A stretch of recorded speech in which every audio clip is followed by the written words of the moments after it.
All right, we're going to go outside once again here. That is a live look from our Storm Tracker 4 Skycam network high atop Mount Lemmon and, of course, looking out from Mount Bigelow. Yeah, look at the wind of those trees right there, Sean. Yeah, a lot of blowing and no snow on the ground. Yet. Kind of a precursor here, Daniel McFarland, as we head into this weekend. A lot of wind coming and even colder weather and some wet stuff. It's not going to be great, is it? Yeah, a little bit of everything you don't want to see as we get into spring. But, I mean, it's going to help out a little bit with that drought we still have going on, even after all of this rain we've had the last couple months. Yeah, we can't ever complain when we get the rain because we always need it. So. And this could be the last system we have for quite a while after this. You know, we tend to get into a very dry time of year right around the start of April, even really the middle of March, and it really doesn't pick up until we get closer towards monsoon. So this is going to be really good for us, but the wind isn't. So that's why we have another Storm Tracker 4 alert day. This one is going to be for tomorrow. We're also still having those on Sunday and Monday as well,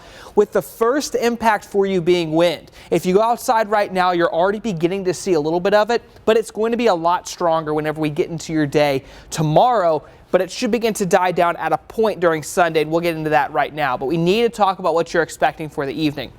I'm still looking at wind gusts around 25 miles per hour at points during the evening tonight. Not so bad for overnight, but then tomorrow morning, you're really going to begin to notice it, especially if you're at a higher elevation or closer towards the border. There's a good chance it could be around 35 miles per hour at times right there. Now, getting into the afternoon Saturday, this is going to be the worst time for those winds. Remember earlier, I showed you a wind advisory that's been issued for just about everyone in southern Arizona.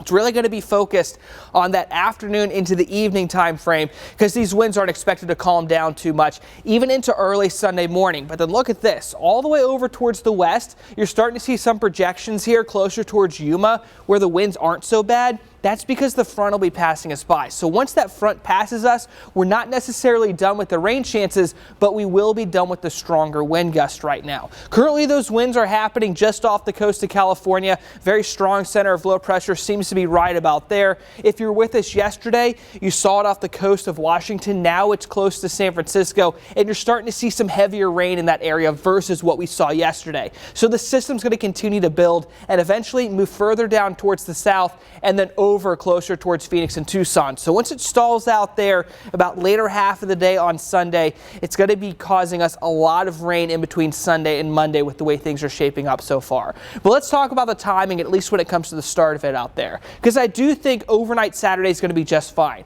It's going to be at around sunrise you start to have these smaller rain chances popping into the region here.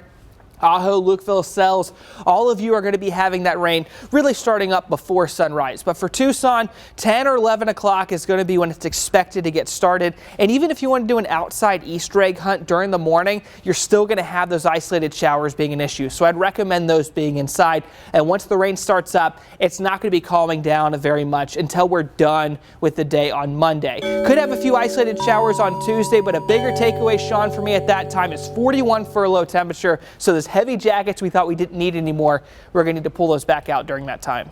All right.